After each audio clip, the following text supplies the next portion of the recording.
की बुक सकारात्मक सोच की शक्ति का स्वाध्याय चल रहा है। अब तक हमने पढ़ा है अपने आप में विश्वास रखें, मतलब हमें अपने आप में विश्वास रखना है। शांत मस्तिष्क शक्ति देता है। अगर आप शांति से रहेंगे, मस्तिष्क में शांति रहेगी तो आपको शक्ति मिलेगी। लगातार ऊर्जावान कैसे बना जाए, इसमें उन्होंने बताया कि ऊर्जावान कैसे जा सकता है। प्रार्थना की शक्ति आजमाएं। सुखी होना आपके हाथ में है। ना चिढ़े ना गुस्सा हो। अच्छे परिणामों की उम्मीद करेंगे तो अच्छे परिणाम मिलेंगे। मैं हारने में विश्वास नहीं करता। निजी समस्याएं सुलझाने की शक्ति। अभी हमने निजी समस्याएं सुलझाने की शक्ति पढ़ा। अब जो है इलाज में आस्था का प्रयोग कैसे करें। इसमें और भी कई सारे उदाहरण दिए हुए हैं, लेकिन हम थोड़ा सा शार्ट में करके पढ़ रहे हैं। हमें केवल एक मार्गदर्शन की आवश्यकता है। बाकी तो आप सभी लोग समझ सकते हैं कि हमको इसमें आगे कैसे बढ़ना है। तो इलाज में आस्था का प्रयोग कैसे करें। क्या धार्मिक आस्था से इलाज हो सकता है। महत्वपूर्ण परिणाम प्रमाणों में से यह संकेत मिलता है कि ऐसा संभव है। मेरे अनुभव में ऐसा समय था जब मुझे इस बात पर विश्वास नहीं था, परंतु अब मुझे विश्वास हो चुका है और पूरी तरह से हो चुका है। आथर कहते हैं पहले मुझे भी विश्वास नहीं था कि आस्था इलाज करने में सहायक हो सकती है, लेकिन बाद में उनका अनुभव इस तरह के प्राप्त हुए जिससे उन्हें लगने लगा कि नहीं, इलाज में आस्था का बहुत बड़ा रोल है। मैंने इसके इतने अधिक प्रमाण देखे हैं कि मैं इसके अलावा और कोई बात सोच ही नहीं सकता। हम यह सीख रहे हैं कि अगर आस्था को सही तरह से समझा जाए और इसका प्रयोग किया जाए तो बीमारी को दूर करने और स्वस्थ स्वास्थ्य को बरकरार रखने में यह एक सशक्त तत्व सिद्ध हो सकती है। इस महत्वपूर्ण प्रश्न के बारे में कई चिकित्सकों का भी मेरे जैसा विश्वास है। अखबारों ने वियना के प्रसिद्ध सर्जन डॉक्टर हैंस फिंसरर की अमेरिका यात्रा का वर्णन प्रकाशित किया। मैं अखबार का वह लेख कोट कर रहा हूं जिसका शीर्षक है ऑनर सर्जन, जिसे ईश्वर मार्गदर्शन देता है। वियना के सर्जन डॉक्टर हैंस, जिनका विश्वास है कि ईश्वर का अदृश्य हाथ ऑपरेशन को सफल बनाने में मदद करता है, को अंतरराष्ट्रीय कॉलेज ऑफ सर्जन्स द्वारा अपने सबसे उच्च सम्मान मास्टर ऑफ सर्जरी के लिए चुना गया। उन्हें आमाशय की सर्जरी केवल स्थानीय एनेस्थीसिया की मदद से करने के लिए सम्मानित किया गया। वियना के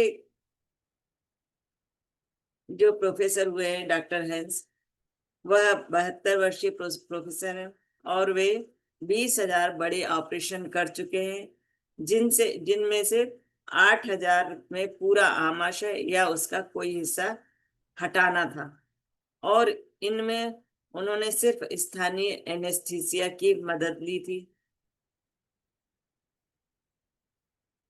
डॉक्टर हेंस ने कहा कि हालांकि चिकित्सा और सर्जरी में पिछले कुछ वर्षों में काफी प्रगति हुई है, परंतु ये सारी प्रगति अपने आप में हर ऑपरेशन की सफलता सुनिश्चित करने के लिए पर्याप्त नहीं है। मतलब सफलता केवल प्रगति से नहीं हो सकती है। उन्होंने कहा केवल ये पर्याप्त नहीं है। कई प्रकरणों में उन्होंने कहा जो आसान सर्जिकल ऑपरेशन लगता है उसमें मरीज मर जाते हैं, और कई मामलों में जहां सर्जन हार मान लेता है वहां मरीज ठीक हो जाता है। तो कई छोटे छोटे ऑपरेशन होते हैं, उसमें भी मरीज मर सकता है या मर जाता है। लेकिन जहाँ बड़े बड़े ऑपरेशन होते हैं, जहाँ सर्जन को भी लगता है कि अब कुछ नहीं हो सकता, वहां भी मरीज ठीक हो सकता है। हमारे कुछ साथी इन घटनाओं को किस्मत का नाम देते हैं, जबकि दूसरों का विश्वास है कि इन मुश्किलों प्रकरणों में ईश्वर की अदृश्य हाथ की मदद है। पिछले कुछ वर्षों में दुर्भाग्य से कई मरीजों और डॉक्टरों ने यह विश्वास करना बंद कर दिया है कि सभी चीजें ईश्वर की इच्छा पर आधारित हैं। जब हम एक बार फिर से हमारी गतिविधियों में ईश्वर की मदद के महत्व के बारे में विश्वास करने लगेंगे, खासकर हमारे मरीजों की उपचार में, तो बीमारों को स्वस्थ करने की दिशा में हम सच्ची प्रगति कर लेंगे। इस तरह एक महान सर्जन पर यह लेख समाप्त होता है, जिसने विज्ञान की आस्था के साथ जोड़ दिया है। मैंने एक महत्वपूर्ण उद्योग के राष्ट्रीय सम्मेलन में भाषण दिया। यहाँ पर एक अद्भुत रचनात्मक व्यवसाय के लीडर बड़ी संख्या में मौजूद थे, जिन्होंने इस विशिष्ट उद्योग के को अमेरिकी बिजनेस जीवन के महत्वपूर्ण तत्व के रूप में स्थापित कर लिया था।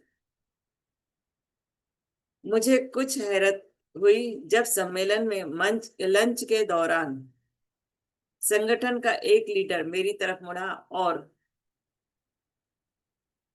टैक्स पर बढ़ती कीमतों और बिजनेस की समस्या पर हो रही चर्चा से अलग हटकर उसने मुझसे इस तरह की बात कही, क्या आपको विश्वास है कि आस्था उपचार कर सकती है? मैंने जवाब दिया, बहुत से लोगों के ऐसे कई प्रमाणित उदाहरण हैं जिनका उपचार आस्था से हुआ था। बहरहाल मैं यह नहीं सोचता कि हमें किसी शारीरिक इलाज के लिए सिर्फ आस्था पर निर्भर रहना चाहिए। उन्होंने कहा, हाँ, लेकिन केवल शारीरिक उपचार के लिए केवल आस्था पर ही डिपेंड नहीं रहना चाहिए। मैं ईश्वर और डॉक्टर के तालमेल में विश्वास करता हूँ, मतलब दोनों में सामंजस्य होना चाहिए, आस्था में भी और इलाज में भी, मतलब डॉक्टर पे भी। इस तरह से हमें मेडिकल साइंस और आस्था के विज्ञान दोनों की ही उपचारक शक्तियों का लाभ मिल जाता है। मतलब केवल भगवान के भरोसे नहीं रहना चाहिए, जो उपचार की आवश्यकता है वो उपचार भी लेना चाहिए और आस्था भी रखनी चाहिए। इस बिजनेसमैन ने कहा, मैं आपको अपनी कहानी बताना चाहता हूँ। कई साल पहले मुझे एक बीमारी हुई थी जिसके बारे में डॉक्टरों ने कहा था कि मेरे जबड़े में बोन ट्यूमर हो गया था। डॉक्टरों का कहना था कि यह लाइलाज है। आप कल्पना कर सकते हैं कि यह सुनकर मैं कितना निराश और विचलित हुआ। मैं बुरी तरह मदद की तलाश में था। हालांकि मैं सामान्य नियमितता के साथ चर्च जाता था, परंतु मैं कोई खास धार्मिक नहीं था। मैं शायद ही कभी बाइबल पढ़ता था। एक दिन जब मैं बिस्तर पर लेटा हुआ था तो मेरे मन में यह विचार आया कि मैं बाइबल पढ़ना पसंद करूंगा, और मैंने अपनी पत्नी से कहा कि वह बाइबल उठाकर मुझे दे। मेरी पत्नी को बहुत आश्चर्य हुआ, क्योंकि मैंने इससे पहले इस तरह का आग्रह उससे कभी नहीं किया। मैंने बाइबल पढ़ना शुरू की और मुझे राहत और आराम मिला। मैं थोड़ा कम निराश और ज्यादा आशावादी हो गया। मैं हर दिन बहुत देर तक पढ़ा करता था, परंतु यह मुख्य परिणाम नहीं था। मैं यह महसूस करने लगा कि मेरी तकलीफ अब दिनों दिन कम होती जा रही है। पहले तो मैंने सोचा कि यह मेरे मन का वहम है, परंतु बाद में मुझे इस बात का विश्वास हो गया कि सचमुच मेरे भीतर कोई बड़ा परिवर्तन हो रहा है।